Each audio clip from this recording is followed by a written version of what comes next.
देश के वित्त मंत्री चिदम्बरम जी ने कल कह दिया कि रक्षा मंत्रालय दिए हुए फंड्स का ठीक तरह से उपयोग नहीं कर रहा है।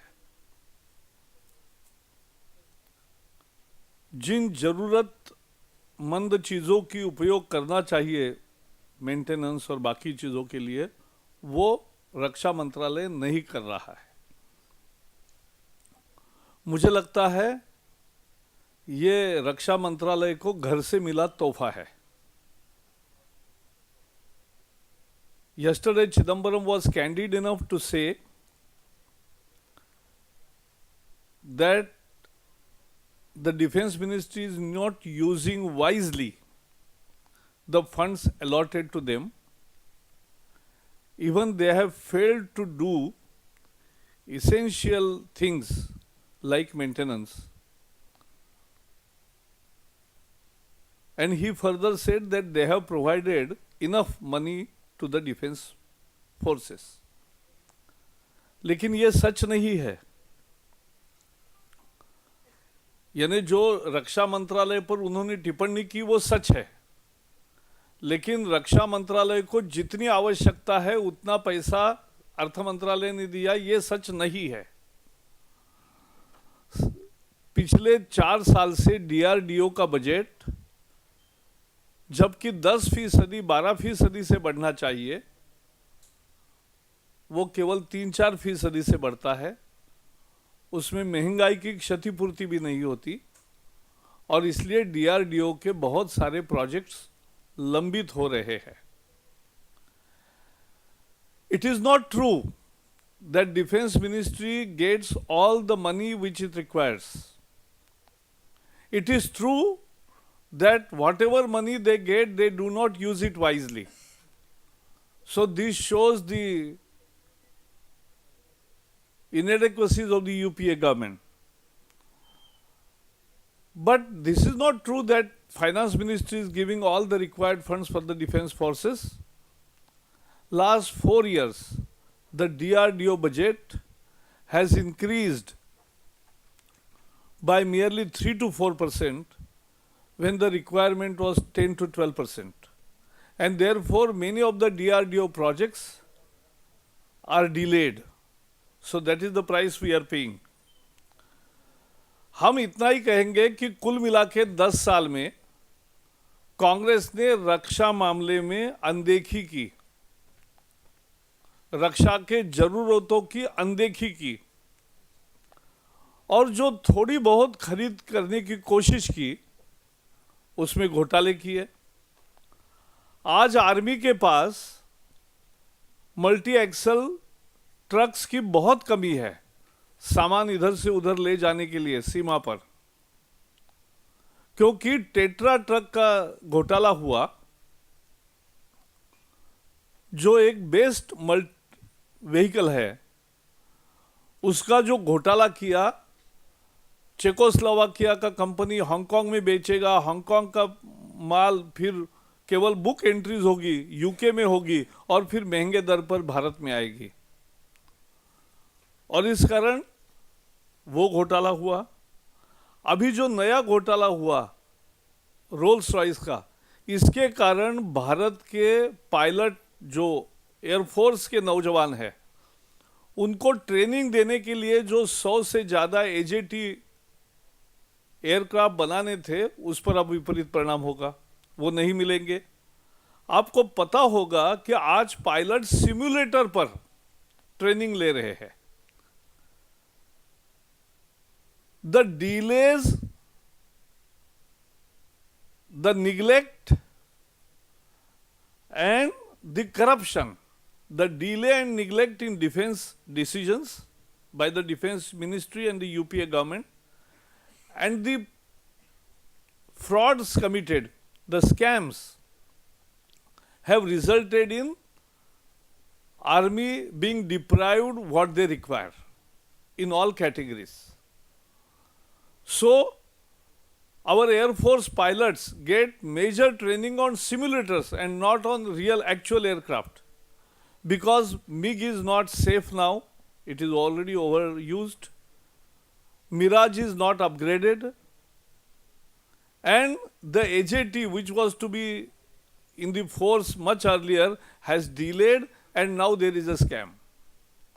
So pilots won't get flying machines. They will have to continue to do with the simulators. So this is what has happened. Because of the Tetra scam, now military is really short of multi-axle vehicles. And because VVIP chopper scam is now open, and that chopper's order is cancelled, ये भी एक है. This is also a defense ministry that they first do serve the interest of the vested interest in the Congress party. There are commissions paid, there are scams, but they come into open, they cancel the deal. That is the loss of the defense forces again. Why the UPA government cannot first do the business in a transparent way? रक्षा सौदों में घोटाले करना ये UPA सरकार का स्वभाव बन गया है, वही उनका इरादा है, और उसमें एफएएम और एपी इन्वॉल्व है, फैमिली है, और इसके कारण घोटाले पर घोटाले होते हैं. और घोटालों के बाद एंटनी को दिखाना है कि मेरा कमीज साफ है, और मेरा कमीज साफ है दिखाने के चक्कर में वो सौदे रद्द करते हैं. जो घोटाला सामने आएगा तो सौदा रद्द करेगा, जो घोटाले का सामने नहीं आया वो सौदा हो गया. ये नियम है, और इसका विपरीत परिणाम रक्षा यानी सुरक्षा बलों पर हो रहा है. जैसे मैंने कहा कि आज एयरफोर्स के पायलट को विमान पर कम और सिमुलेटर पर ज़्यादा ट्रेनिंग मिल रहा है. जो नेवी की हालत है वो इतनी खराब है कि मेंटेनेंस भी नहीं हो रहा है. सब लाइफ जा चुका है, यानी जितना जिंदगी के बाद भी वो चल रही है नौकाएं. और सबमरीन 2000 के बाद एक भी डीजल की सबमरीन नहीं ली है इस यूपीए सरकार ने. 2004 के बाद डीजल की नौका नहीं ली है. जो विक्रमादित्य एयरक्राफ्ट कैरियर आया है उस पर कोई भी डिफेंस मशीन्स नहीं बैठे हैं, वो काम की नहीं है, वो केवल एक दिखाने लायक चीज हो गई है कि हमारे पास विक्रमादित्य है. The whole navy is on refit. The whole navy is on refit. This is not the ideal condition. There is no artillery for the army. Shortages of good guns and shortages of assault rifles. So there is a design. What has plugged the defense forces and what has plugged the defense ministries, first, they don't use funds they are being provided by. They don't get enough funds. Then they enter into contracts. If there is a scam in the open, then they cancel it. They can't separate scam and the acquisition, and therefore armed forces suffer. Defense forces suffer. Navy, Air Force and Army. तो army भी सफर करती है, air force भी सफर करता है और navy भी सफर करता है. ये देश के लिए बहुत चिंता का विषय है, और इसलिए हम सरकार की इस नीति की आलोचना करते हैं. करप्शन भी करेंगे और कमी साफ दिखाने की कोशिश भी करेंगे, और इसके एवज में नुकसान सेना का होगा. ये मुद्दा है. इसके बारे में एक लिखित बयान हम एक घंटे भर में जारी करेंगे.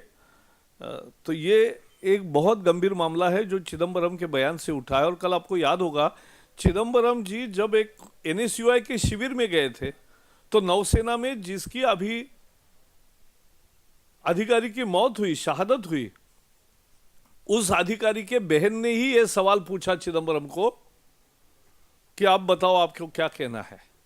और चिदम्बरम जी के पास कोई जवाब नहीं. उन्होंने ऐसा ही कहा कि वो हम तो पैसे देते हैं, लेकिन वो ठीक तरह से खर्च नहीं करते, लेकिन पैसे भी पूरे नहीं देते और ठीक तरह से खर्च भी नहीं होता और भ्रष्टाचार भी होता है, उसमें फैमिली होती है। ये कहानी है और इसकी कीमत हमारे जवान चुका रहे हैं, रक्षा फौजें चुका रही है, तीनों फोर्सेस को सफ़र करना पड़ रहा है।